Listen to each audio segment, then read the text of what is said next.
Welcome to the Ask a Cycling Coach podcast presented by TrainerRoad. Today, we're going to talk about real practical ways cyclists can lose weight. And we have Alex Larson from Alex Larson Nutrition with us. What's up, Alex? How you doing? Hey. You've been training. I have been training, yes. Yeah. And the new AI update bumped my FTP up quite a bit, and I almost died that first. It was like a super threshold workout, and you guys were really gracious and messaged me on Instagram about it because I had posted about how I was dying, and they gave me some good context. And this week, the workouts actually have been pretty doable, but I did kind of back away a little bit on my strength training. I noticed that if I strength train, it's really hard to kind of hit the watts I need to, so I need to kind of figure out how to balance that. Yeah. I don't want to belittle that concern. And I think that we kind of like subconsciously do sometimes. We're like, yeah, just, add your strength training in, do it on the hard days. And yeah, like the principle is always like do it after. But with a person with an already full cup, yeah, and then like with everything else in life, let's be honest, it's overflowing. Yeah, good point. When you already have all that stuff going in, then you add in strength training, it's tough. Like, I don't know. This is probably something that we'll like build out more in the product in the future. But one of the bigger, more impactful learnings I've had from the model from TrainerRoad, because we're learning from it. That's the crazy part about this is like, when we're training these models, we're doing it to achieve like a very specific task, but you never really understand exactly all that it will do and can do. And in some cases, even like, actually, I can't remember. I think I might be incorrect on this, but I feel like this was our perception at first. At first, when we were training the model, we were like, oh, like there's a bug because it keeps like shifting around what workout I get on like when I go throughout the day. And then we started to realize like, oh no, actually what it's doing is it's taking into account how long ago my last workout was. And if I was to train at 6 a.m. versus if I was to train at 6 p.m., I have had a lot more time to recover in between that time frame. So maybe I would get a different workout. Not always, but maybe I would. And that was an example of something where you think it might be a bug and then it turns out to be a feature. And one of the things that we have learned from this too is just how much time is needed between workouts for most athletes. It's more than you think. And I don't want to create any hard guidelines on this because I'm learning from this whole process. We know that like there's been a lot of suggestions from anecdotal experience and empirical evidence from coaching over the years on how much time you need between workouts. But from what I'm seeing for most athletes, it's just longer than we think. After you do something hard, it's like I don't know. Again, this is not a guideline. Please do not say that this is how the system works. It's not how it works. This is my interpretation of things that I'm seeing from athletes. This is very far from it. But it's like, if you do something hard, like think like, 24 to 48 hours before I do something hard again, for sure. But like much closer to 48 and maybe even bleeding upward from 48 up to, 72. And then like when you get into doing strength training on top of that, it's only going to push it out further. So it's hard. You're not alone in that struggle of like, how do I fit it all in? I try and be really in tune with my body, and like Mondays and Fridays are like off, like days I don't ride. So Mondays I'll usually do a strength workout. Wednesdays a recovery ride, so I'll strength train that day. And then Friday's like 100% like rest day. And usually by like Thursday, I'm like, oh, I'm so excited to like take a day of rest. But I also, in my mind, I'm like, I need to get ready for Saturday's workout because that's always a beast of a ride. And so I really make sure to prioritize my nutrition. It's just in the back of my head. I'm like, okay, I got to kick it off right away in the morning for breakfast, then make sure I actually go and have a lunch when my calendar alert says lunch. And like those types of things, like just throughout the day to just really optimize that recovery on Friday so that I can go in strong on Saturday. And then Sunday is like a 2-hour kind of endurance effort ride. So like for me, it's about listening to my body, but also responding nutritionally to making sure that I can optimize that. Yeah. I know that we're supposed to be talking about like the weight loss part. We're going to get into that from a question that's like submitted. But I like when you say respond or prepare nutritionally, you talked about making sure that you're eating your lunch on time. Is there anything else that you do to prep for a workout?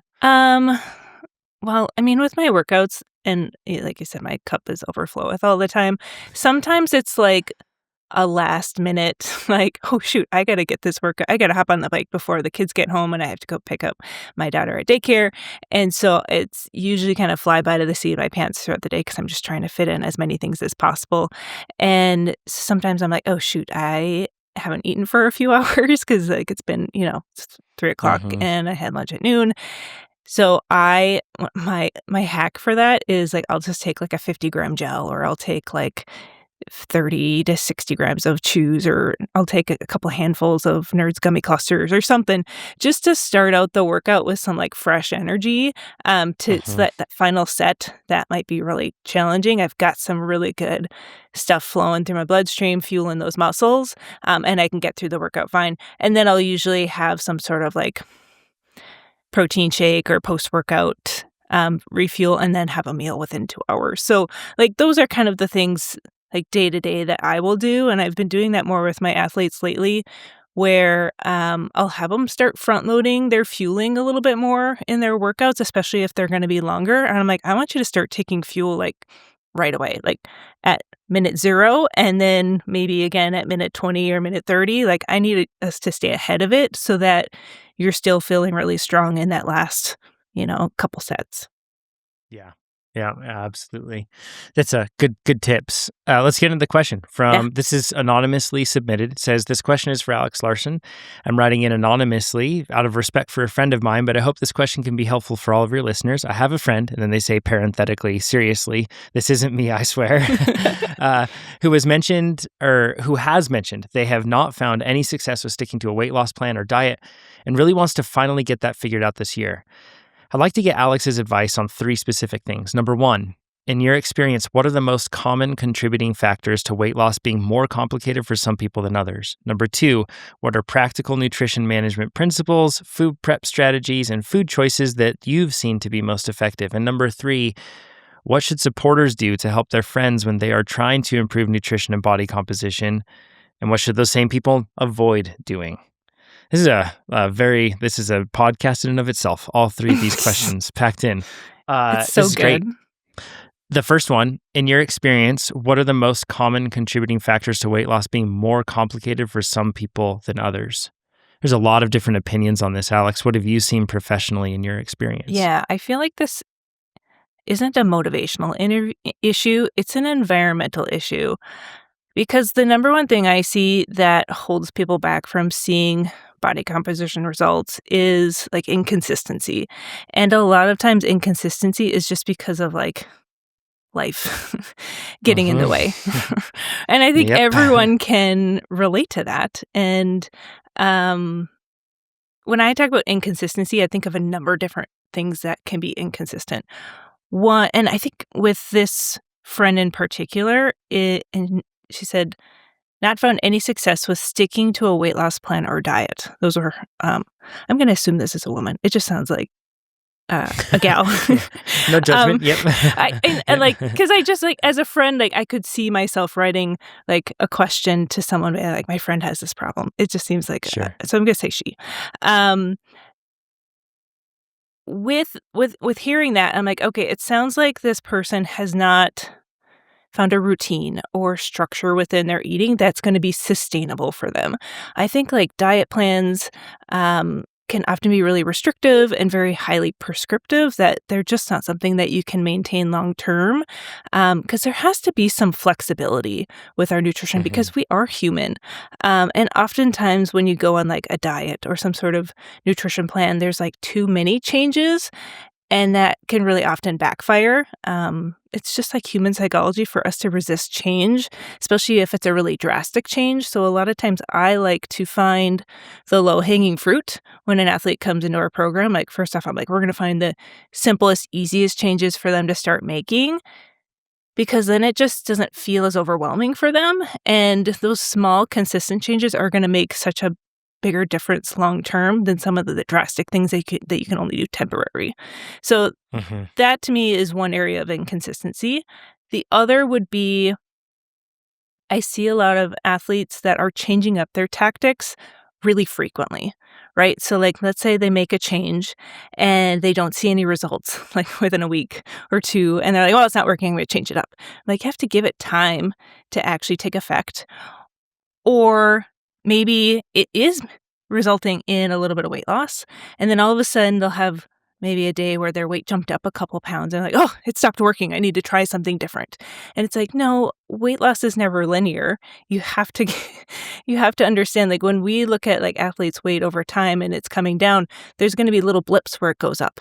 Like, and that's super normal, and you can't panic when all of a sudden you see the Mhm. weight jump up overnight. Like, water fluctuations happen. I just had it the other day where I was like, "I feel like I was up probably like 5, 6 pounds, and it was just like just some water fluctuations probably from stress in my life, and Mhm. within a week, like, it went back down.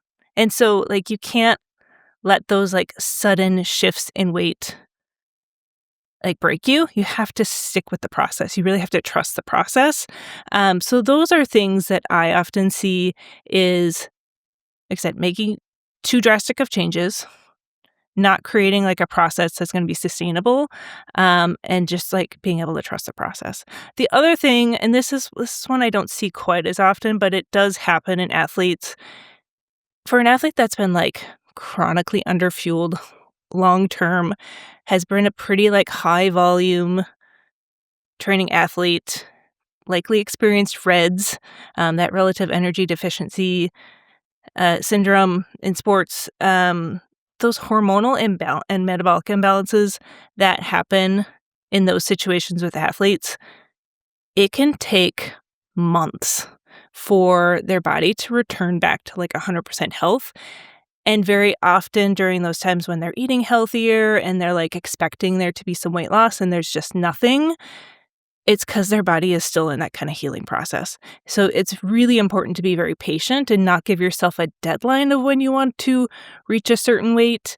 We had a runner a couple years ago, worked with us for 7 months. They didn't see any weight loss, but they developed some really great systems in their lifestyle to support their activity level, their marathon training, and then about a year later, they reached out to us and said they were down 30 pounds.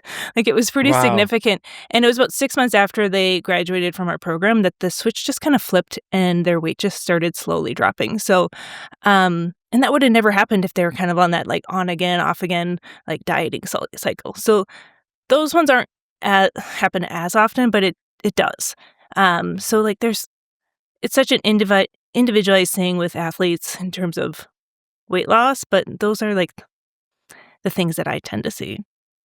I still think somebody needs to create this scale that doesn't show you the number, and instead what it does is it does a rolling average over the previous, like, 3 weeks to a Mm. month, and instead what it does is it just gives you some sort of indication there and doesn't show you a number. Because then that way, and it would have to be like a rolling average, probably with some sort of weighting to make sure that when you have a day where you are carrying extra water weight or something like that, that it doesn't shift the average all of a sudden. Instead, it really is looking at things with like a context informed perspective over time. I think it should exist I think because TrainerRoad should make that. It should be a TrainerRoad scale. yeah, TrainerRoad Where you scale. step I'll on it just get every into morning and hardware. then, and, like, Yeah. when, you update your FTP, every 28 days, it also shares Yeah. what your weight your average weight Yeah. was. We'll just get into hardware. I'm sure Yeah, it's not difficult at all. yeah. Yeah. But yeah, I don't know. I think somebody should do that. And I don't know why brands haven't done it. And because like you mentioned, measuring your weight day to day, every day, it can't, it's really, it can be really tough to ignore that signal. It can feel like a really strong signal to a person that will cause them to shift and change approach and give up on something that was there, when in reality, it's just part of the body's natural fluctuation. I think it's also beneficial to think of like your nutrition intake from that perspective too, instead of like, one day off the rails, I've ruined months of progress. Instead, it's like, oh, no, you've had a lot of like good work that you've done here. And then and this is normal to have these days like this, and Yeah. it's okay. Yeah, I've got a number of clients that traveled over the past month, and we'll have a call, like, after they come back from their trip, and they're like, "Oh, my weight's up." I'm like, "Yeah, it's because you traveled." They're always up after wherever they went, and I'm like, "Next time we talk, I'm guessing you're gonna be down a couple pounds," and then they are, and they're like, I'm like, "Yeah, it's just those, like, fluctuations of stress and inflammation and water retention, like, they drive people crazy, but once you kind of understand how the body kind of responds to all that stuff. You just can like either not weigh yourself and or just understand that those little fluctuations are super normal. Yeah. This goes back to the same principle that the things we do most frequently are the things that change us, whereas the things that happen occasionally do not in Mm-hmm. terms of our behavior. Yeah. So it's always important to set yourself up so you can have that. Those are really good tips, and hopefully help somebody if they feel like they are stuck. Second point, what are practical nutrition management principles? This is a lot in this one. Yeah. Food prep strategies and food choices that you've seen be most effective. Do you want to start with like the principles side of things? And this, by the way, practical is written in all caps from this individual. Yeah. So That's like, and I think that's valid to keep that all caps. Not that they're yelling at us, because that's how people interpret all caps, but it's really important to make sure that your nutrition is practical for your lifestyle, right? And so sometimes I tell people like, hey, let's do like an audit of your current food behaviors, your schedule, when you're eating. And I think anyone can do that. You can take a little journal, write what time you're having your meals, what time you're having your snacks, where is your hunger most happening throughout the day? Like, what kind of foods are you including in those meals and snacks? Like, do a little audit and see like, where would it make the most sense to start making a very practical, easy change in your day? Something that you could, I could make this change and I could do this most days of the week, right? Like that would be something really practical. I love the idea of like having an arsenal of a backup plan of minimal effort meals. Because when life gets really stressful, when things get really busy, there's a lot of decision fatigue with like having to decide what to make for a meal, and this is foreshadowing for later in our podcast. Yes, by I know. the way, where we're going to go through my nutrition, to a certain extent. Yeah. I've got lots of questions for you. So, like minimal effort meals. Like the other night, for some reason I have like a massive amount of eggs in my fridge because our grocery delivery order guy accidentally gave us someone else's like 3 dozen eggs. And so I was like, score. I was like, score, but I'm like, what am I going to do with all these eggs? Because I do have a family friend that has chickens that they give us a lot of eggs. So I'm like, I'm going to make frittata because there are these frozen Pura Vida fire roasted vegetables at Costco that I'm obsessed with right now. They come in like different blends. And so I made a frittata with like 6 to 8 eggs in it. And I in a pan used some fresh spinach and then these Pura Vida fire roasted vegetables. I sauteed those up, and then I put the eggs over them and then put it in the oven for 10 minutes. It took me 20 minutes to make this thing, and it was so good. And very minimal effort on my part, and was like checking off protein and veggies, and then I just had like some toast with it, and that was my dinner.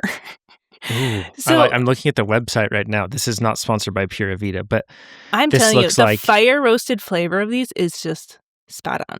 And they have like, there's a root vegetables one that just judging by looks, it looks like it comes with, and this is like pre-cut sweet potatoes, onions, maybe carrots in there. Then they have everything from broccoli to corn to Brussels sprouts with bacon to peppers, like a whole vegetable, like they call it a mélange, but it's like, it got mushrooms. Yeah, that one's really good. That's the one I did the frittata with, the one with the mushrooms. The other one, like the cucumbers, the primavera one with the zucchini and the bell peppers is also very, very good. So yeah, those right now are my favorite way to get vegetables because I can just either air fry them and throw them in a wrap with some like rotisserie chicken and a little like sriracha mayo, or I put it in a frittata because I have so many eggs right now. So like those types of things, like minimal effort, really reduces your decision fatigue because you can just pull things out from your fridge and your pantry and your freezer that are going to put together a really nourishing meal. Are like my favorite things to do. And so I think sometimes we can really overcomplicate food. Like they're like, Alex, what do you eat like in order to eat really healthy? I'm like, eggs and frozen vegetables and leftover chicken or like some salmon. Like it's just food. And so having, like, list like, even just writing it out on, like, a whiteboard or a notes, your notes app in your phone of, like, some backup plan B meals to have so that you can reduce that decision fatigue, minimal effort in terms of, like, time in the kitchen, and still being able to, like, check off a lot of your nutrition targets for the day. Like, that to me Mm. is the way to go. Yeah, there's so many when I'm thinking of like training, some of the principles that I recommend to people is like alternate your easy and hard days. Don't do back to back hard Mhm. days. Uh, Other principles that I recommend constantly is like stick to your power targets and don't do extra. Also, if you're finishing workouts and feeling like you've gone all out, then you've done too much. Uh, your workout shouldn't do that to you. There's like a lot of like small little things like this. And the one that is like usually the most helpful though is the one where you tell athletes just to stick to your power targets and not do extra. Mhm. And I feel like this is the practical side of things with nutrition in terms of like make it easy to be able to make your food. Yeah. Because just like you said, that's the hardest barrier for me too. We'll get to that later. Well, and, like, if you're gonna make dinner for yourself and there's gonna be leftovers, already, like, when you're putting it away, package up, like, a container for your lunch the next day, right? So it's already done. You don't have to worry about in the morning prepping your lunch. It's already, like, something you grab and you take with you to work, or if you work from home, you could take it out, microwave it, and eat that. Like, get ahead of it, things like that, where so during your busy times, you're not having to, like, scramble and, you know, just eat, like, pretzels and a Diet Coke for your lunch kind of Hmm. situation. So, um, those kind of little systems that you can create, those little habits, um, they take practice. Like, I think sometimes people think, like, "Oh, I've gotta do it, and I've gotta do it perfectly every time." And I think of like, okay, part of my job is just the implementation. Like I'm not here to just like educate people. I'm here to help them like put this into practice and implement it and create something that they can do long term for life. And part of that is giving yourself some grace that you're not going to nail it every single day, but you can get curious of like, why didn't this work today? Well, I had XYZ that came out of nowhere and my day, and so then my nutrition wasn't as great. Okay. We know that that's probably going to happen in the future. What can I have as a backup plan to help navigate that? Maybe making sure that I have a extra big breakfast so that it's a little bit of an insurance policy midday so that I can maybe have a couple backup snacks that I keep in my desk so that I can just eat those and know that by dinner I'm still actually doing pretty good for the day. Like those types of like things really can be helpful to be like proactive instead of reactive. Mm. Are there any other? These are good on the strategy front too, and you've offered like some good food choices with this. But on the strategy side with preparing food, um, one thing that I've noticed, at least in going through different periods of like measuring my intake and everything else, is it's so easy to be be consuming excessive amounts of fat, Mm. particularly with how we prepare food. Like a little bit of oil and a little bit of butter is fine, but many times and in many recipes, it's like you don't realize it, but suddenly you're consuming a huge amount of fat. Do you have any recommendations on that side, and like the actual like the prep strategies? You talked about having something ready and making yourself some leftovers for the next day. It's a good one. Are there any other ones on the cooking side that you would recommend? Yeah, I tend to see for athletes that are increasing their protein intake, they will also increase their fat intake pretty significantly with that. The things that I see most of the time that are contributing a lot of to their fat intake would be, and like don't come at me, people, but like peanut butter, um, Hmm. nuts, seeds, those can add up pretty quickly. Even though they have like great nutrition, don't get me wrong, they do, but they are pretty calorically dense. Yeah. Avocado, like if someone's eating like a whole avocado, I'm like, oh, that's like your entire like almost your entire like fat budget for the day. Yeah. So like those kind of higher fat foods, fattier meats, like if they're doing like even if it's like a chicken sausage, like and they're having quite a bit of it in order to get enough protein, I'm like, okay, that was a really high fat meal. Um, Yeah. so like sometimes that's more of the struggle of, like, just making some simple swaps or, like, blending a higher fat meat with maybe a lower f like, a leaner meat, to kinda keep that fat in check. But yeah, with oils, it can add up pretty quickly if you've got a heavy hand with it. So just being a little bit more mindful of how much you're using. If a recipe asks for a large quantity of oil in it, like to saute some veggies, I usually tend to put a little less in there just to kinda start out, and I can always Mhm. add a little bit more, but it's like if I can get away with maybe a couple teaspoons versus, like, a couple tablespoons, then I might do that. Um, but it's like if I'm sauteing up a bunch of veggies and, like, you're getting a lot of really great nutrition there, and those themselves are very, very low in fat, so, um, you kinda have to, like, have that balance and Yeah. between that, so Yeah, you mentioned the nut butter side of things, and oftentimes I'll see cyclists with recovery drinks, and I totally get it too. Having just, like, my chocolate protein powder and water is fine. But but then, if I throw in chocolate milk, it's really good, so good. and then if I throw in some peanut butter, oh, it's amazing. Throw in a banana and, like, Yeah. we're I in think we've heaven. talked It's about this great, before where right? we use, like, the powdered peanut butter. You can get the peanut butter Yes. flavor without the fat. Um, yeah, like, those types of easy swaps work really well. I make my protein shakes with, like, Fairlife chocolate milk because it's the best tasting chocolate milk in the Mhm. world, in my opinion. Yes. And it's higher in protein. Um, so yeah, like, those, like, simple little swaps can definitely make a difference. Um, Sometimes too, like, if people have a little bit smaller meal, I'll even say, like, "Hey, let's supplement with, like, a core power if you're traveling and you don't have, like, a lot of protein at this meal," or if there's someone that's really trying to work on having a bigger breakfast, I'm like, let's find some really simple, easy things that we can just add in here and start that habit, right? Of Mhm. like, let's just get into the routine of having a bigger breakfast, and then we can explore adding in some foods that might take a little bit more prep and involvement. So, Mhm. yeah, there's lots of things that people can do, but start with an audit of just like looking at your day, thinking of some small, easy changes or something that you can do consistently. It's amazing what momentum can do for people. Like just making a Oh, couple small it's crazy. changes can create enough momentum for you to continue progressively making more changes down the road. Yeah, one thing I would add too, if an athlete is struggling with backing down their portions, but then feeling really hungry, Mhm. like you mentioned, it's really crucial for protein intake. It's really satiating. But one way I think is just make sure you're getting a lot of fiber.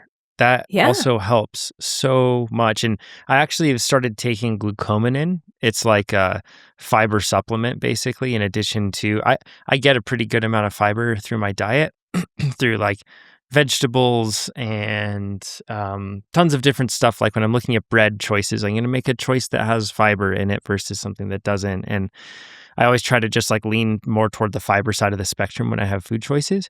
But I've added in these glucosamine. They're like I think it's like cognac is it's not the alcohol, but like Konjac. So maybe konjac. I'm not sure. But anyways, that you take 1 or 2 of those before, like 30 minutes before a meal, and because in some cases, I'm not gonna have really high fiber with a meal, like, that's just the nature of the meal, it isn't gonna have a lot of it, it's something really quick, and that actually is really, really effective at also making your small meal feel much more satiating, like, it's gonna slow down that digestion, make it last for a little bit more.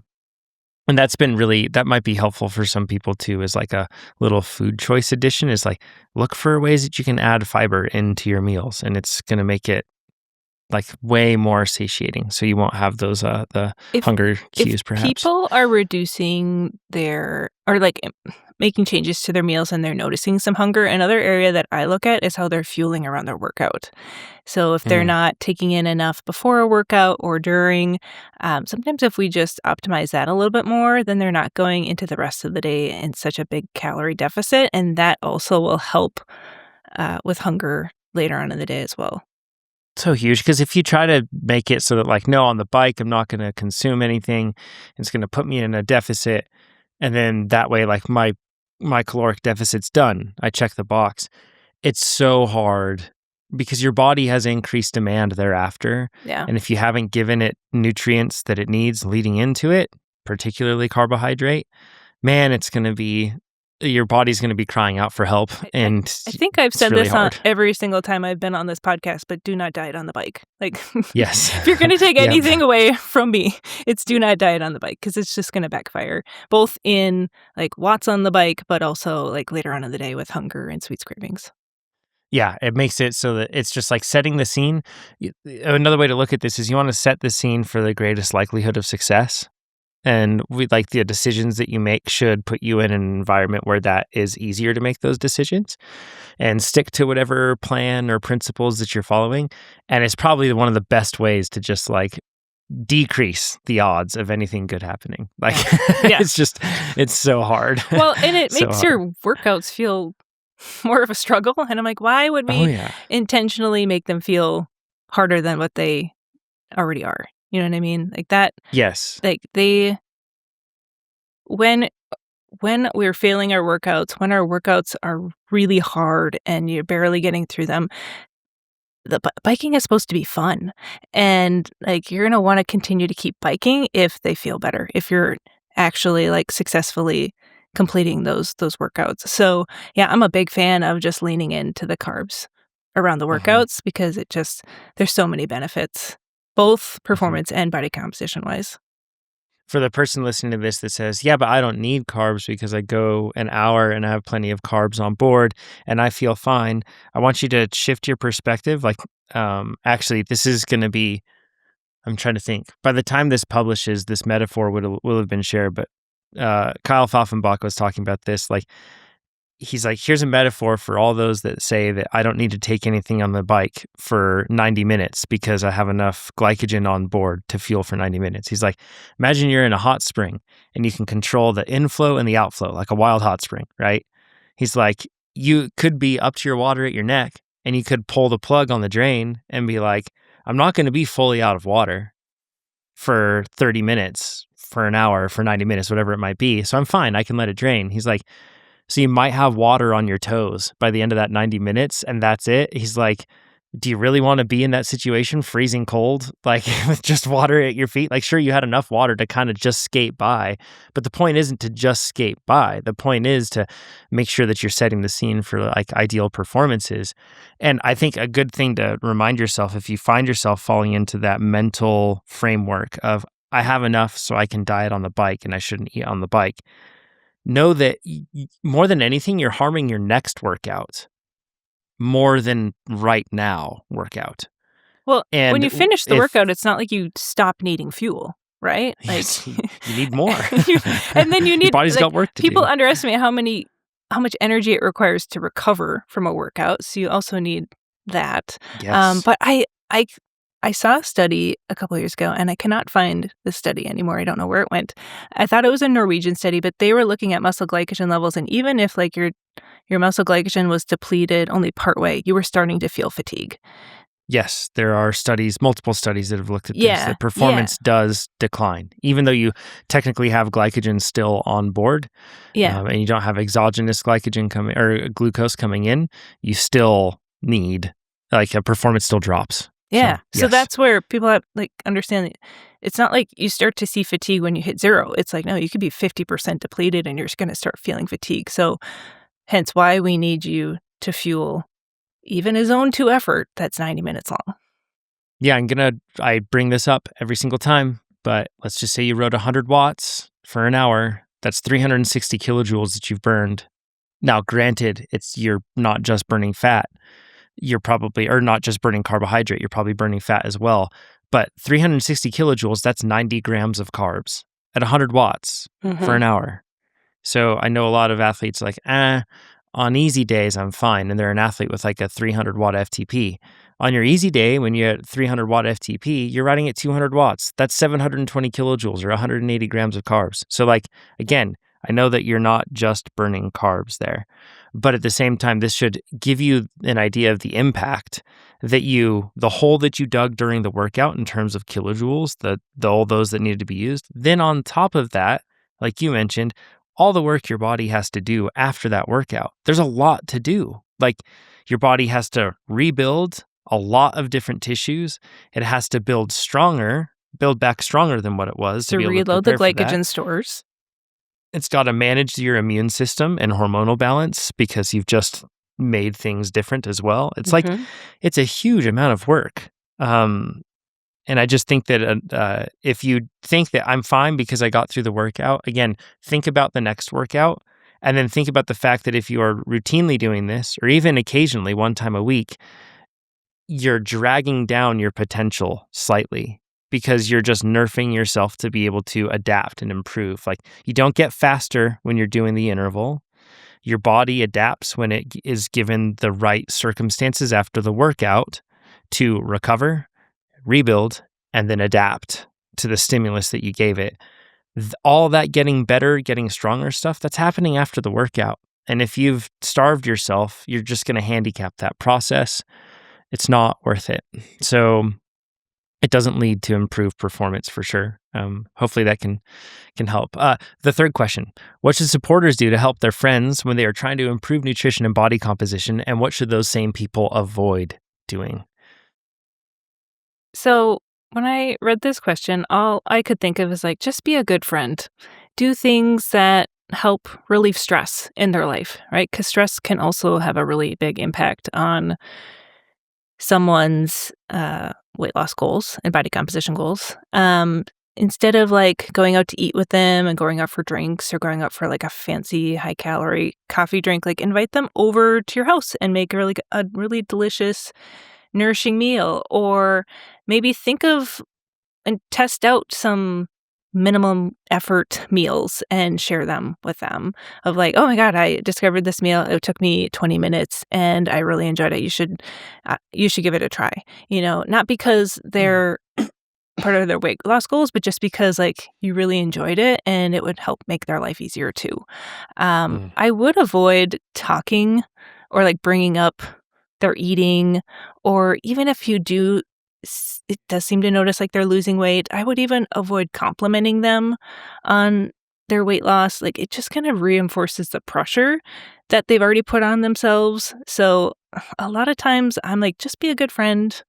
If they want to talk about it, and just be someone to listen, like an ear to listen to, but don't necessarily like offer advice unless they ask for it. Sometimes, if someone's like, I need to share something with you, I'm like, are you looking for someone to just listen to, or are you looking for advice? Like, just opening up that way. I sometimes do that to my husband where I'll like start venting about something and then he starts telling me advice. I'm like, nope, I wasn't looking for any guidance. I just wanted to share this.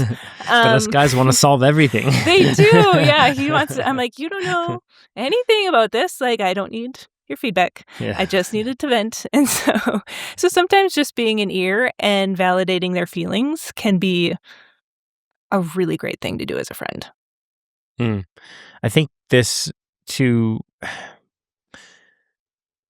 you mentioned the fact of like talking, like if you talk about their progress, talk about all that stuff, that makes it really, that applies pressure. Yeah. But instead, if you are more interested in the process that they have going on, so like you said, on the meals side of things, that sort of stuff, like maybe be involved with meal prep with them, and because it'd be fun to learn a new recipe. And Yeah, then you can like learn let's meal something prep there. together. Let's go grocery shopping together and like chop vegetables and watch Netflix together kind of thing. Like those types of things, so that they're not alone in doing some of that, can be really supportive, and it's not harmful in any ways. One thing I would say where it's okay to intervene is on the bike. If you're riding with your friends, it is very okay to check in every once in a while and be like, hey, has everybody eaten? Yeah. Like, I feel like that's like I have, over the years, I've like some of our juniors here have gotten to the point where they're not juniors anymore. They're men, and they're very, very fast men. And they also were like really fast kids, but they come on rides with me and with others on the weekends. And usually, junior cyclists are pretty famous for not really having a whole lot of their nutrition dialed in, right? They have like they have magic in their blood and in their veins, like as Their kids, youth and they is can what just fuels them. they can get away with so much. But I've like kind of become known during these rides to be like, is everybody keeping up with 90 grams per hour or whatever it might be? Yeah. Like everybody drank recently. Have you eaten? When was the last gel you took? And it helps just because like it keeps us all accountable. And then other times now they've like gotten into the same habit and they're like, when was the last time you ate? And it's like, it's helpful because Yeah. when you're on the bike, that is the environment in which like you can support and help each other to remind each other to take care of that. And it's probably going to feel pretty disconnected from the societal pressures that exist to that push ourselves into like complicated situations with nutrition. On the bike, on the other hand, I mean, sure, if you know that your friend might have complications with this, don't bring it up. But on the bike, on the other hand, Yeah. it's I all about 100% fueling agree. performance. It's like positive and it's supportive and it should help them. And these are really good habits to get in line. So Yeah. I was yeah. just talking with a client of mine who rode with someone new, and right off the bat at the start of their ride was a very long climb, and it was a really like chunky gravel. So they weren't able to like grab like any fuel or their bottle during that long Mhm. climb. So by the time it was about an hour by the time they finished climbing. And so she's like oh, I should have just like said, hey, can we stop real quick and like refuel? But Yeah. she is like, hindsight's 2020. And so now she just knows like, okay, yep, let's just plan on stopping halfway point and just taking in some quick fuel or something like that, So making sure to check in with the group before you head off, being like, hey, if we should probably, if we need to make just a quick stop to kind of refuel or rehydrate or something, if people need to kind of stop and take care of that. And just Mhm. establishing that habit too, because sometimes you're like, oh, are they going to be mad if I stop or not? Don't worry about that. Like the most important thing is that you guys finish strong. And if you have to stop to take in a bunch of fuel or fluids, like do that. Mm. Yeah, this is and also plan your nutrition according to the terrain you're gonna be riding in. Yeah. There it's really good for all cyclists to get used to drinking their carbohydrates, so then when they are in a situation where it's a chunky long climb, you can do that. Because if you now it's also really good for you to be used to drinking gels and to be taking in blocks and other things too. So then you have some flexibility and the ability to decouple your hydration from your fuel if you need to. Yeah. But it's very important, I've found, for cyclists to have the ability and the experience of taking in various different substrates. Like you can take in solids, gels, and fluid in different scenarios, and you still feel like, oh, yeah, well, since it's going to be really technical and I won't be able to chew anything solid and unwrap something and deal with gel wrappers, I'm still confident that I can stay on top of my nutrition if I just drink because I will have things prepared and I know how my body responds to that. If you don't have that, it just makes it so that you have a much more narrower scope of effectiveness and increased risk of finding yourself underfueled. That's like the best way to make a great ride bad by just running yourself down. So, Yeah, and I yeah. think with this particular client, we talked about front loading, like, right from the get-go. I think we talked about doubling her carb intake right at the start, and then, Hmm. you could wear a hydration pack where you can just grab your fluids a lot easier that way versus, like, having to reach for a bottle. Like, there's things that you can definitely do, um, in those more technical riding, and I talk about that with mountain bikers all the time. I'm like, "Okay, what's this course gonna look like, or what's this ride gonna look like? Like, are you gonna be able Hmm. to take in fuel? Are you gonna have to stop?" Like, those types of logistical things, I think make all the difference. Yeah, absolutely. Yeah, it's all practical. Good stuff. Alex, we're going to go into Lewis's question. Lewis says, I recently saw an article that cited a doctor from France noting that social media is dangerously misleading for cyclists in terms of nutrition and that professional nutrition is misrepresented. I'm going to read like some excerpts from this article. The article is from Cycling News. And I'll link to it down below so people can see it. But some excerpts from this. This is quoting, says, I'm reading things that are absolutely terrifying with no basis in fact. This is from, the doctor's name is Javier Bigard, which I'm sure I'm not pronouncing that correctly. I apologize. Uh, then they say some imitate the professionals' nutrition habits, which is risky for their health, but it's hard to educate them well because we find there's lots of misinformation about nutrition on social media. It's a catastrophe, but it sells, and the poor amateur who uses the same norms for nutrition without thinking about it too much isn't just going to find it counterproductive, it'll also lead to digestive problems. Last year, former Ineos Grenadier rider and Ironman athlete Cam Wurf told Cycling News study of a new test about carbohydrate intake that he consumed over 200 grams per hour during a triathlon. And in 2025, Unbound Gravel winner Cam Jones also reported consuming 190 grams per hour for over 9 hours. Then Bigard is quoted here, says, glucose is the essential fuel for muscles, above all at high levels. He's talking about high levels of performance. After 90 minutes, you have to provide an external supply of it. The average absorption rate in a body through food is around 70 grams an hour. And then the quote ends, and it says, from the 2010s onward, the addition of another carbohydrate, fructose, which is transferred into glucose in the liver into cyclist diets, allowed for a major increase in the total amount of glucose riders' organisms could take on board, or we should say like sugar. And this, I believe, is also still a quote from Bigard. Then says, this is how we came to significantly increase the availability of glucose in the body during very long duration exercises such as cycling. But from the moment the glucose and fructose transporters are saturated, everything will stay in the digestive tract, and that can only be the cause of digestive problems. So going back up to Lewis's question, Lewis says, pardon my biased view. However, all I see on social media is I need to take in 120 grams an hour, eat protein, drink a lot of water, and eat whole foods. Is my algorithm just dialed in? Or is this the sort of thing the doctor is worried about? Are there genuinely bad takes catching momentum out there? Now, I don't want to speak for Javier Vigard or Cycling News in this case. I'm just going to speak for my interpretation of the article, was that perhaps there are athletes that are taking in too many carbohydrates was a concern that he has here. That, somebody will just take in 200 or 120 or 190 grams because they've seen it from somebody else. I kind of differ on this perspective because I think it takes care of itself real quick. I think an athlete that goes out and does 190 grams or 200 grams per hour is probably going to figure out within the first hour that doesn't work. And they're like, so I don't think we have to worry about anything long-term here. It's really tough to get to that point. Whether or not they've taken 190 or 200 grams, I know a lot of people don't believe that.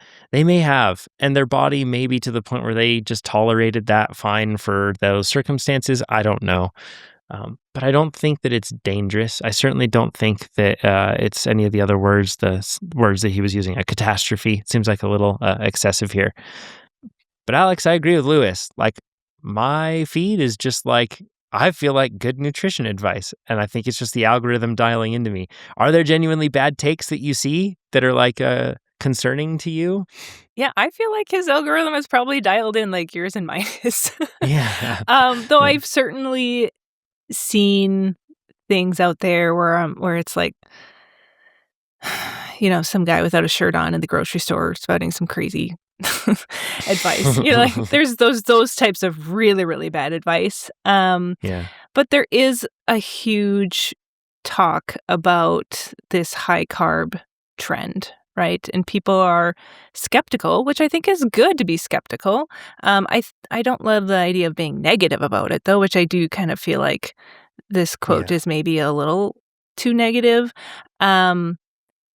Most of my athletes are probably in that like 60, 70, 80, 90 grams per hour, though I do have, like, I can think of a female triathlete that was definitely underfueling a lot of her bike, struggling on the run of her races. And so we worked her up to 90. And then as we were kind of getting to the end of our coaching work together, she was doing, she had a couple more races still on her schedule for 2025. And after the one, she was like, I still was almost a little bit hungry towards the end of the bike. And she's like, and I did 90. I'm like, all right, let's try 100 in your training here before leading up to this next race and see how that feels for you. And she was doing 100 just fine in I think at one point she did try a workout that was 110, and that just felt like a little bit too much for her. And Mhm. so then her next race, she had a big PR. She actually podiumed. She'd been wanting to get on the podium, and she did 100 grams of carb per hour, and she felt great on the run. So it's like we gradually were working our way up because she's starting to put out more power as we were Mhm. continuing to fuel her training. So I do feel like it's kind of a progressive thing, but you can't just like leap to these, like, high carb. 200. Yeah, like, Yeah. 200 is so much, and, Yeah. I had another female cyclist in Europe who I mean, her endurance effort is, like, 180 watts. I mean, she's a very high-level cyclist, and she would do about 120 grams of carb per hour, but we found if she had too much glucose in her fuel, she would get, like, a really distended abdomen, like, she had a lot of bloat, and, Mhm. like, the 5, 6-hour mark of either her rides or races, and, when you talked about how, you tap out on absorption, for her, that glucose was fermenting in her stomach because she was just getting too much of it, because I think it's about 60 grams of glucose per hour 60 is to 70 is what, like, Yeah. so there was a study years ago that showed 60. Since then, there have been some studies that have not refuted that, but have posed evidence that perhaps there's individual variability Yeah, where some can do more, yeah. whether that's due to training the body to process more. It seems like that one, maybe not a whole lot of science there, but maybe I'm wrong, like scientific backing. But it does seem like there are certain individuals, whether it's due to size, whether it's due to the demand that they have on their body because of workloads or something else, that perhaps their body does become more capable of processing more.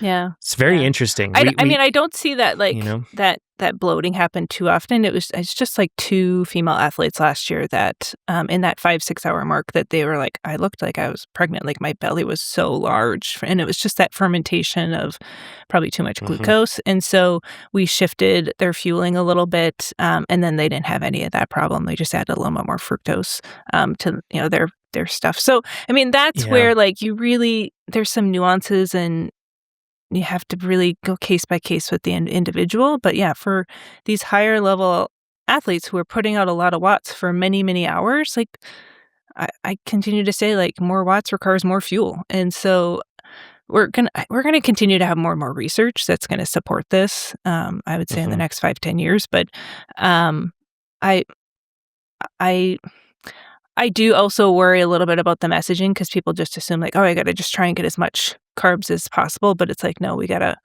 work your way up and make sure that your performance is aligned with your fueling. yeah. And this is a personal theory, no scientific backing whatsoever.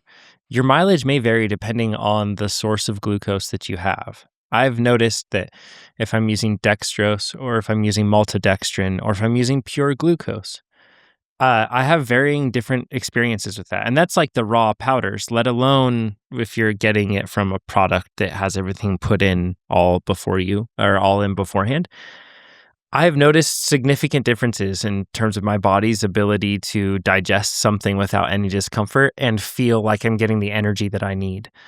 The numbers line up. It's 90 grams or it's 100 grams or whatever it might be, but I just don't have the same experience. So it's really important that you don't look at the number and just because, I mean, you could also put in like 1 liter of like gasoline in your car or 1 liter of water, and you're going to have very different experiences if you put both of those things in there. And I know that's an extreme example, maybe diesel and normal fuel, if you want to see that, but it's your mileage will vary. So I make my own drink mix most of the time. I just buy pure glucose and then I buy a pure fructose. And I know you could mix together sucrose, but again, I haven't had good digestive experiences when I just use sucrose. Yeah, I and also, there's some people that swear by just using sucrose, and I'm like, "Y congratulations on having an iron stomach, because yeah, that's if like it a lot of works, it's people don't great. tolerate that, and so it's not that hmm it's right or wrong, it's just everyone's different in what they can tolerate. Yeah, so if you have a bad experience, don't just write off the amount that you took in. If you took in 200, it might be good to write that amount off for a while. But Otherwise, look at what you're actually consuming and just try something else and try to mix it up a little bit, and it's probably going to help substantially. I think from what I see, the bad advice, it's very rare that I see it across social media, but the bad advice that I see usually always deals with deprivation. It also deals, I do want to point out kind of like a thing that gets me going is fat intake in particular. I see so many people for, a very long time now, because avocado just had like the best PR campaign ever. And everyone was like, yeah, I need to get in my healthy fats today. And while I get that, look at the other fat that you're probably already taking in as well. And it's not, instead of like getting your healthy fats in, like you should be thinking like, how can I replace unhealthy fats with healthier fats?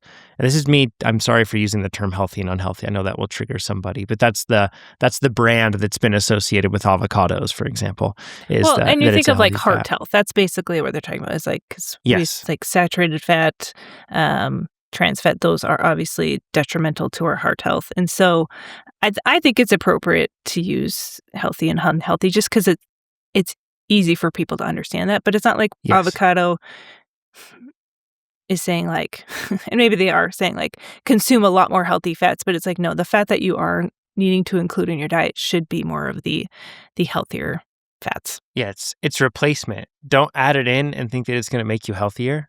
Yeah. Yeah. You need to replace the stuff that isn't healthy with that. Otherwise, it's like, whoa, like it's really tough to. And fat also has had like a really good PR campaign over the last decade, and it's like statistically, it very much is still shown to be something that is a high risk for health. So, in terms of having excess in your diet, so especially from unhealthy sources. So, yeah, I think it's really important. That's like one thing that I see. But the problematic stuff I see isn't from encouraging people to eat more or consume more. Instead, it's always about consuming less. That's where I see the dangerous things that exist there. Yeah, Fasting 100%. And to me, has it's a its lot of disordered eating, like, Mhm. advice, that can be really harmful, not only to people physically and their health, but, like, in their mental health as well. Yeah, and fasting has its place in health routines, and it has its place for different individuals, and I understand it. If you're a cyclist, I have a really hard time ever advocating for fasted training. And it's Same. just, again, it's really complex. And I know that there are certain athletes where it could work for them, but I feel like if you're trying to incorporate fasted training to solve a problem, it's probably like a marginal gain on top of a marginal gain that you're trying to do, and you're already very, very, very optimized. And you're probably not in a situation that it's probably not a situation that represents yours. Instead, always lean toward nourishment. So that's only problematic stuff I see. So. Mhm. Alex, we're going to spend the rest of the time here that we have. We asked if people wanted us to give more information and document on my journey to Leadville this year.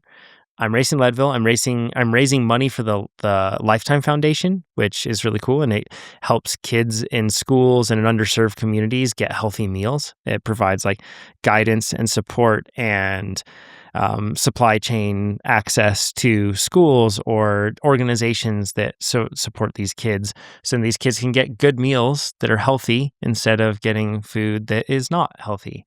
It's really cool stuff. It's a cool program. I'm stoked to do it. And I was doing Leadville, and I was like, I might as well do something where I raise money. So I want to raise a bunch of money for it. But the whole point is I'm doing Leadville too. And I want to race. I want to go to get as close as I can. Maybe there's a dream of even being under 7 hours. That would be amazing. But to do this, I'm going to have to drop weight, and I'm going to have to increase power and be very specific about my training and very specific about my nutrition. Also the equipment, but that stuff is kind of already like, that one's easy. I've already taken care of some stuff there. So I want to go through what I've done, and then I want to talk about the weight side of things and nutrition side of things and what I want to manage here. And I'm sure you have questions, because as a full disclaimer, Alex also is I've talked to my wife, was like, I want to hire Alex as my dietitian and my nutritionist. So they work together. So full disclosure, there's like a connection here in that regard. But I know a lot more about Jonathan now than before. Yeah, I bet you do. I bet you do. So I'm going to go through Leadville. Okay, last year I did 7 hours, 43 minutes. looking at, and then previously I did 8:14 back in 2019 when I did it before. And I know what you're thinking there is like, all right, so you lobbed a half hour off and then you're or close to a half hour, then you're saying you're just going to lob 43 minutes off. And yeah, it will be a very tall order, but I'm a numbers guy and I've ran some numbers and I want to run through them with you. So when I did 743, I did 210 normalized power, 188 average power. That's up at 10,000 feet at Leadville. And I was at about 156 pounds or 70.8 kilograms there. So that was, in terms of the effort across the whole day, it was 2.98 watts per kilogram. I want to run through my total system weight. Sorry, this is going to get nerdy, and I'm going to try to give figures in both It is imperial and super metric. nerdy. Yeah. So body was about 156 pounds. I didn't have a scale the morning of, and I wouldn't want to do that anyway. Last thing I want to do the morning of a race, but 156 pounds, and that's roughly, again, 70.8 kilograms. That was my body. I had about 5 pounds or about 2.3 kilograms of nutrition on me in between the gels and then the bottles. So like a small bottle that's full is usually somewhere around 1.5 pounds. And then when you start adding up and you have like the fact that because my crewing strategy changed last minute, I had to carry big bottles and carry them with me for longer. And then in certain spots, I had to carry, it was just very inefficient. So 5 pounds or 2.3 kilograms of nutrition, 3.3 pounds or 1.5 kilograms of kit. That's my, all the stuff I was wearing. Then my bike was 23 pounds, which is 10.4 kilograms. And that includes my bike with the tools and the spares. So my total system weight was 187.3 pounds or 84.9 kilograms. So to do 7 hours, I would need to do the following.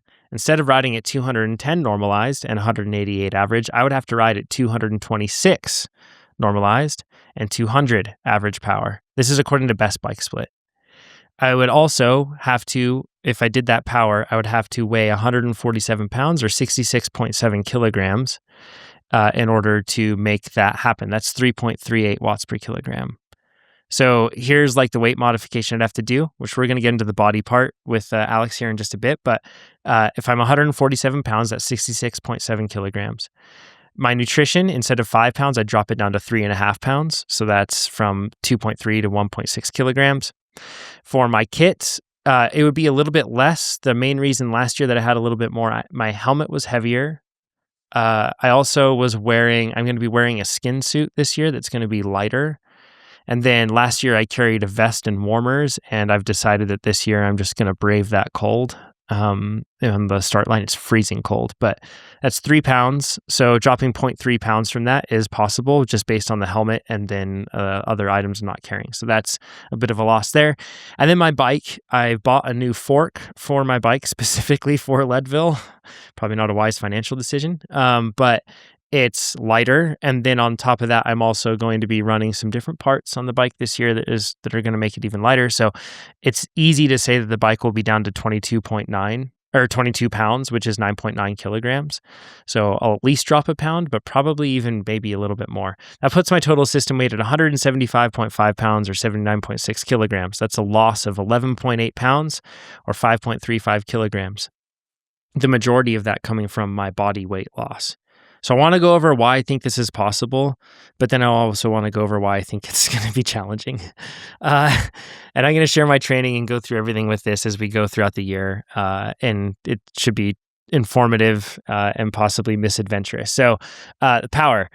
I was riding, when I look at my power file, I was riding at 226 normalized power, so the exact power actually I would have needed to do before. So I was riding at 3.2 watts per kilogram or 226 normalized up until halfway up Columbine, and that was when my nutrition execution started to backfire. So I actually started to cramp there, and it was because I was so, okay, I guess stepping back, I had this plan all laid out that was very clear about like where I'd have aid stations, and it was frequent people in aid stations, and I would be able to just grab stuff as I went by. And it meant that I would be able to mixing everything together. I was just doing liquids and I had like reserve gels, so to speak, there. But I would be able to dial everything in and everything would be perfect. I mixed all my nutrition, got my powders, everything was done. I was ready to go. And then literally the day before, my crewing strategy had to change because of a health emergency with somebody on the crewing team. So I then had to ask people to help, and I just went with wherever they were on course. And it meant that I had to carry a lot of nutrition in certain points and I couldn't carry in others. And because I'd already mixed everything, I was already committed to what I had. And it basically meant that I took in way too many carbs in different areas because I was just like, I hope my body can deal with 120 here. And then I'll have to just be fine with 60 in this area instead of just being even at 90 all throughout the day. And it totally backfired. And it got to the point where I couldn't take anything in pretty early on in the race. And I was trying and I was just gagging every time and like wanted to throw up, which is really rare for me with carbs. But I was just doing my best not to puke until I started puking. And it just meant like at that point going up Columbine, it was like, okay, I've just got to really manage this thing, like the check engine lights on for the rest of the day. So I was at that power last year. And that's something that felt well within my range to be able to hold for the whole day had the nutrition plan not fallen apart. But looking at that now, that was last year. This year, according to the same time, I'm 50 watts higher than I was last year at this time. That was because I was coming off of a collarbone injury that I had. But I'm 50 watts higher. That doesn't mean I'll be 50 watts higher on race day. But it's certainly, I would be shocked if I wasn't 15 to 20 watts higher than what I was on race day. So I think it's very possible. I've also held 230 watts normalized. Last year, I did it for 7 hours. It was on road, but it was in very similar terrain, huge ups, downs, average elevation of around 8,000 feet. And that was when I wasn't in peak fitness last year. So my FTP was just slightly higher than it is right now. So that's like a good sign to me that I can do it on the power side. I'm not too concerned there as long as I hit my marks with my training. And yeah, so that's where that's at. But now I want to get into the weight side of things. And I want to talk about why this is theoretically possible, why it's going to be really, really hard for me, Alex. So first, the lowest I've weighed was 138, talking like as an adult cyclist, 138 pounds, which is, How tall are you, Jonathan?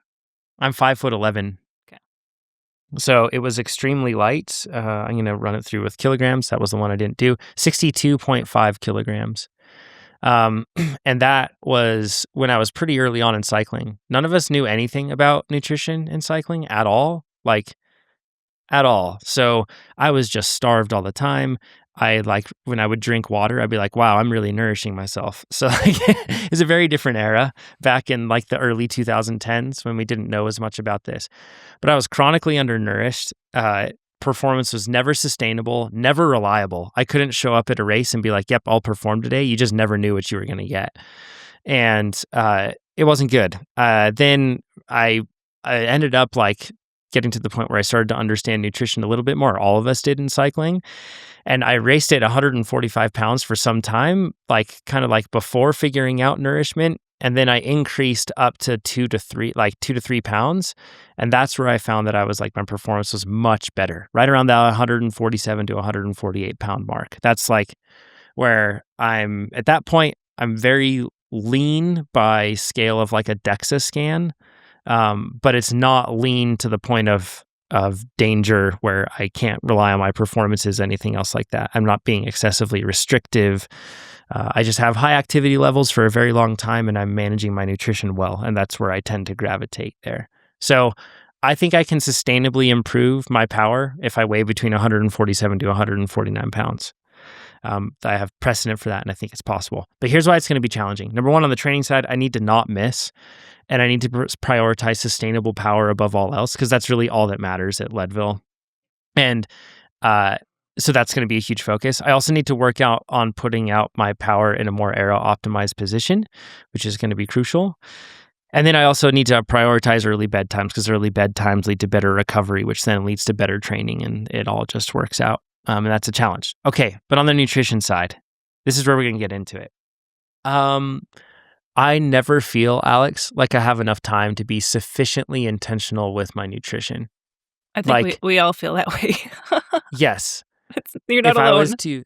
If I had like an unlimited budget, the thing that would, quote, fix it all for me is to have a chef that just takes care of things.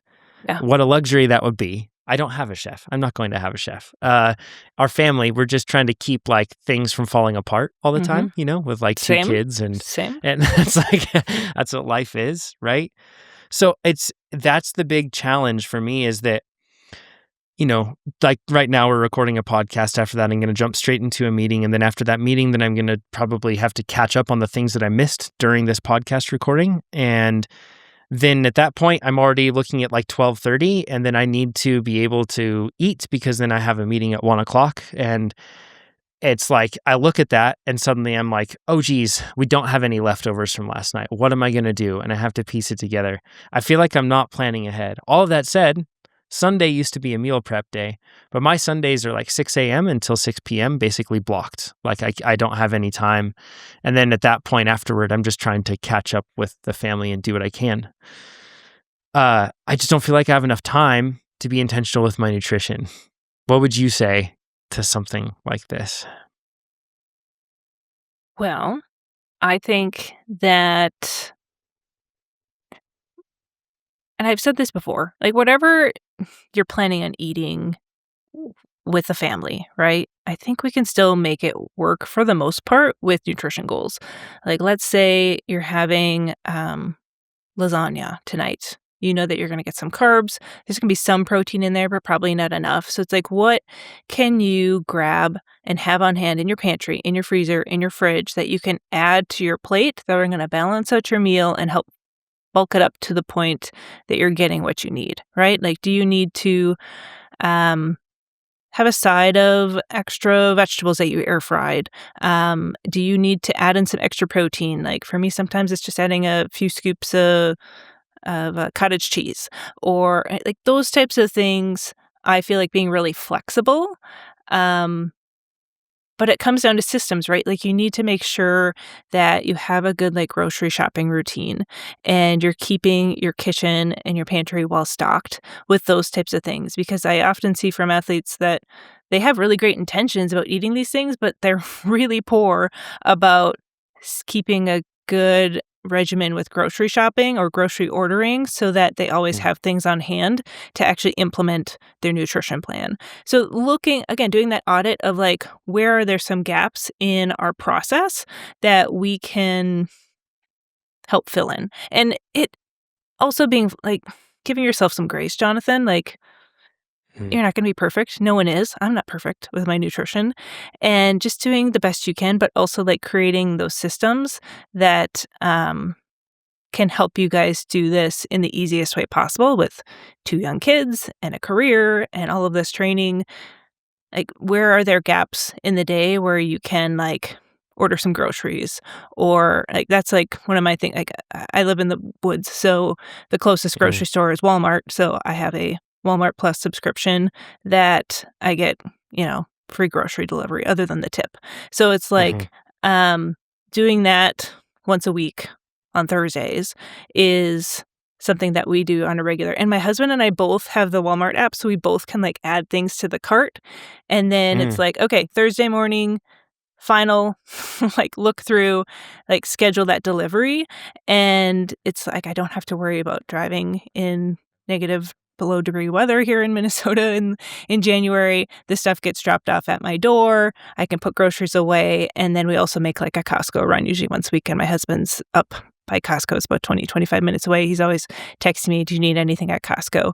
So just like those types of systems and routines that you can create to having things on hand that are some of them are convenient, some of them are not as convenient, and just doing the best you can, and being very purposeful and intentional day in and day out, but also not like striving for perfection is really important. The other problem, I like that idea, by the way, of like the both contributing to the grocery app. That's helpful. We have like a shopping list and we both, but we're really bad at both contributing to it. And then we usually panic and she's like, you didn't put anything on there. And I'm like, yeah, I know. Oh no. Well, my husband likes the Walmart app because it tells him what aisle it's in. So if he happens to be like going there, he'll tell him, because that way he doesn't have to text me 5 million times when he's grocery shopping. And so he can just look at the aisle and find the item.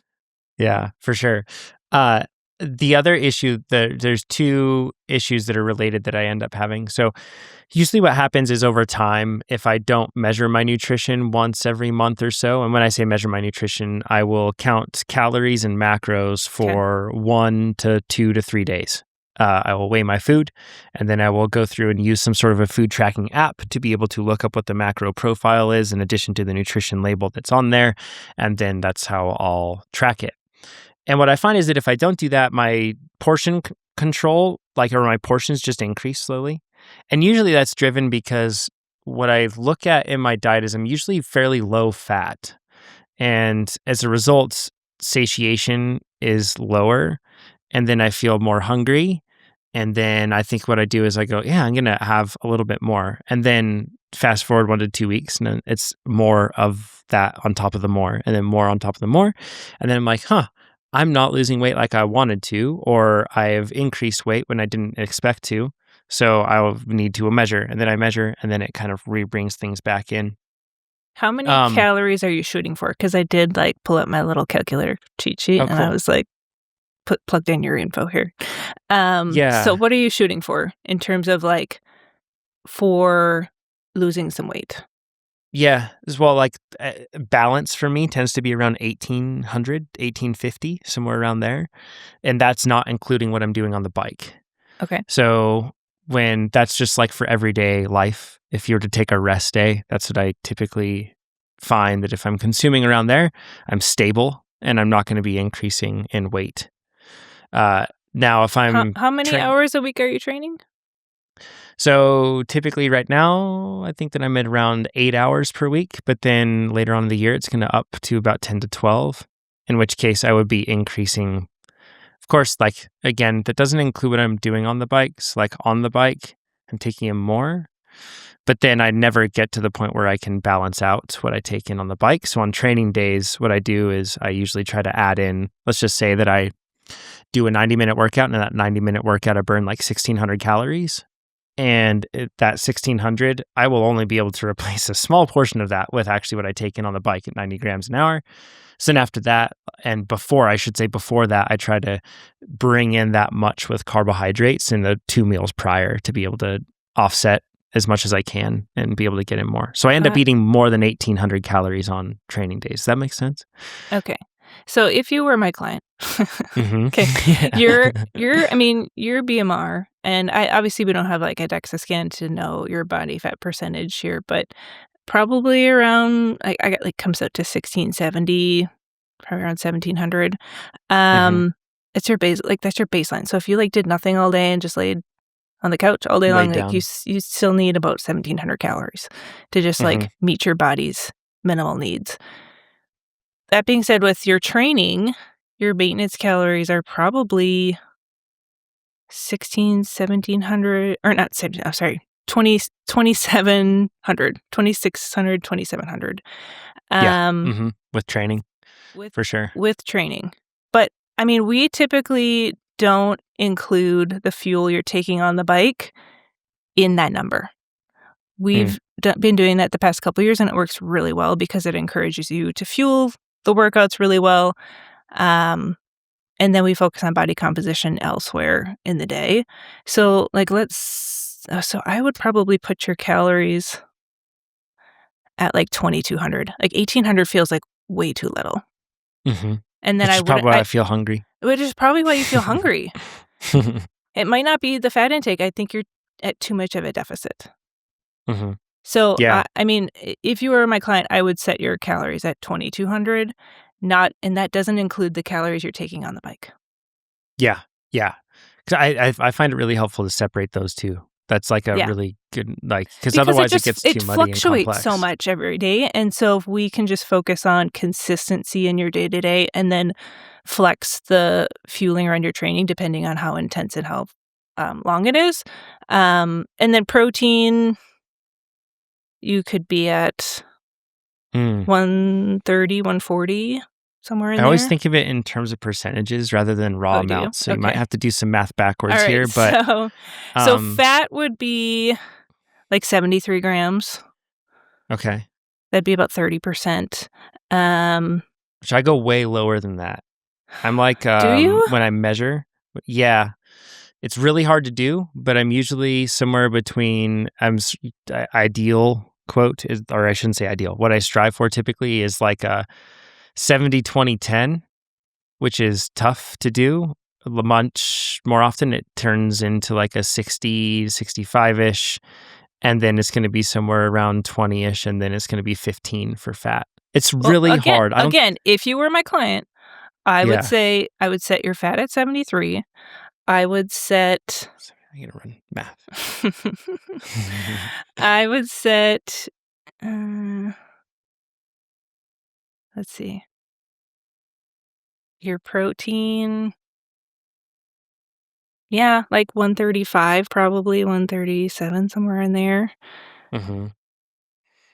Um, Sorry, if you hear my clicking, it's because 'cause I'm doing math here. Um, That's good.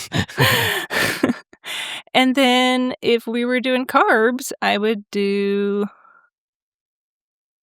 like 250, but again, Mhm. that's why I want you to fuel the crap out of your workouts, um, and al have more carbs early on in the day when you're more Mm. active. So Yeah. I'd shift the timing. That's probably where I would start, um, and we'd probably set a fiber target, and I wouldn't include that pill in your fiber intake. Mm. Mhm. It's like a dirty hack because what you're really doing is like you're allowing yourself to eat foods that are lower in fiber because you're like, "Oh, I'm getting fiber." Does Yeah, that make sense? Like, yeah. so that would be roughly, I'm looking at the percentages, that'd be around 55% carbs, 30% protein, and around 16%, 15%, fat, I would which no, is I did 30% fat at 2,200 calories oh, okay, okay, got at it. your because that's at a calorie deficit for you. Okay, So I think yeah. 1,800 is too much, Jonathan. Hmm. Yeah, I think I've never taken in that high of fat content in my diet before. With when I'm measuring it, I should say. I'm sure I've done it, on day-to-day sort of things, but I've never taken it in intentionally on that much. It would be a totally different experience for me. Probably make me not as hungry. I know, and that's the Yeah. thing, like, in order for this to be sustainable, you can't be, like, going hungry. Like, you can't be battling your willpower because eventually it will Mhm, give out. So it's like if we can have that middle ground where we're I don't know, I just tend to see athletes really struggle with that low of fat content. I have a couple athletes where we're really trying to where they really struggle to get enough fat, and so we're having to add in some, like, full-fat Greek yogurt, but that's mhm, pretty few in terms of, like, the number of athletes I've seen. It's just a few of them that have that struggle. But, yeah, yeah, typically, we start out at 30% fat. I've got a mhm, couple that come in and they just don't eat a lot of fat in their diet. I'm like, "Okay, we need to up this to at least 25." Because it does yeah, play an important role in hormonal health and satiety, and I want my athletes to feel satisfied. I don't want them going hungry and wondering like, "Oh, do I eat? Do I not?" Like, all of that second guessing is just mental toll that mhm, is we've already got enough of that. yeah. I think the other issue that I run into is after I measure food, this is driven by convenience, but after I measure food and then I figure out like meals that work that are like interesting to me during that time, I stick to that. And what I find that I end up doing to my own detriment is that I'll look back at the week and I'll be like, oh, you had the same breakfast every day. And then, oh, you had like three different things for lunch all week. And you had two or three different things for dinner. And then if you just recycle that constantly, I'm getting like the same micronutrient profile and I'm not getting the variety that I need. That's a Mhm. real and it's all driven by convenience though, because it's like, there's a lot of work to figure out what was the right thing, like what meal satisfies these goals and the proportions just fine across the macros, and then is also easy to make and is something that we have and we can easily shop for. It's just I'm so driven by that convenience that I end up eating the same thing all the time. Yeah, I and think it holds me back. well, like, for example, if you're gonna do, like, every night is always tacos, for example, or, like, burrito bowls, it's like, change up the protein every week. Like, maybe do, like, a seafood, um, like a shrimp taco or like fish tacos. Like change up some aspects of it, but you're still doing the same theme. So again, that decision fatigue um, doesn't happen. But or if you're gonna do an Italian night, like just switch up the type of pasta or switch up the sauce or switch up the protein. Like do a baked dish instead of like a spaghetti night. Like you can still have like similarities, but there's things that you could swap out and change too. Mhm. Yeah. Yeah, because this is and I think this all ties back to, I think the number one challenge for me is like the convenience side of things, and I need to have Mhm. systems in place to be able to satisfy that Yeah. and just commit to having those systems, doing it beforehand. So then it's just there's much less friction to the rest of the process, you Yeah. know? Um, well, this has been helpful, Alex. I think that it's all possible in terms of the weight side. The key is to not get obsessed with the weight itself and instead just like fuel performance and then let myself perform and be consistent with my training. And then over time, the weight will be what it is. That's what I've found, at least in other years, when the weight ends up like becoming what it needs to be. Yeah, it'll be super interesting. In theory, I should have a surplus of power by the time I get there. So you don't want to execute at your capacity on race day at Leadville. You want to be able to have some headroom to be able to work within, because just anything can happen. So it should be an exciting time, but 7 hours is the goal. We're going to give it a shot. It's going to be a journey. It's going to be a tough one to actually make happen, but we'll see if we can do it. So Yeah. Love Alex, it. thanks a bunch. Oh my Appreciate gosh, you thank you. coming on. Yeah, happy to. Everyone, if you want nutrition coaching and management by an actual dietitian, you can go to Alex Larson Nutrition. She has good folks that work with her too to be able to help that. We really appreciate you dedicating some time to come on and help cyclists learn how to fuel better to get faster. It's been good stuff. Yeah, I'm excited to follow your Leadville journey here. Yeah, it'll be a good one. But Got to go I think you fast. need to eat a little more, okay? You do you, That but also, that's what yeah. I'm gonna end with, okay? Yeah, that's right. Awesome. Well, thank you. If you're listening to this now and you haven't signed up for TrainerRoad yet, TrainerRoad AI is transformational for training. It's wild. Go check it out and sign up at trainerroad.com. We'll talk to you next week. Thanks, everybody. Thanks.